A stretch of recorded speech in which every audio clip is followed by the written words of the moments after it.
In 1996, it was the first Chadian presidential elections, and the results were unofficially delivered to me by the president's chief of staff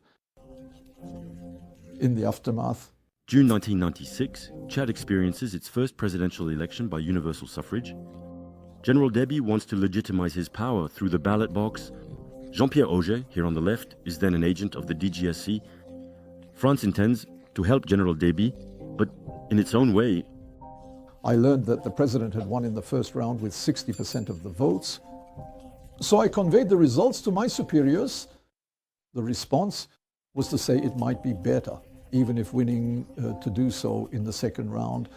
So the response was, tell him, ask him if he can have a second round. And after thinking about it for a few moments that seemed endless to me, he said, okay, for a second round. And he won in the second round. A second round to further legitimize his credibility, it was a clever move. Even today, the official results indicate that the presidential election was decided in 2 rounds. Idriss Déby would remain president of Chad until his death, 24 years later.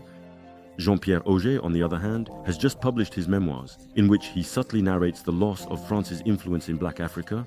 Over the years, I am Colonel Jean-Pierre Auger. I served in the DGSE from 1985 to 2002 and primarily worked in the Black Africa sector for 17 years. We had intelligence, I would say, gathered directly from the presidency or the security services, but we also had, of course, numerous sources handled in a at least discreet, if not clandestine manner, because the goal was still to prevent the slip-ups, so that Paris would be particularly well informed about this country without any sugarcoating. And there it's true that the officers whom we recruited at the age of 30, roughly in their 30s, after commanding a basic unit, a squadron, a battery, adapted well to these countries, which were not always very easy.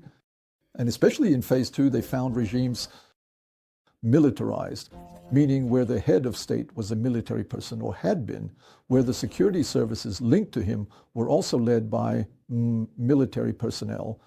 So there was, we won't say collusion, but there was a connection.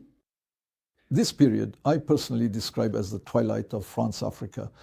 For me, there was a hesitation from France to continue the action of what was called France-Africa, meaning this initially privileged cooperation, and that's why I supported it, was originally intended to strengthen ties and develop the interests of both parties.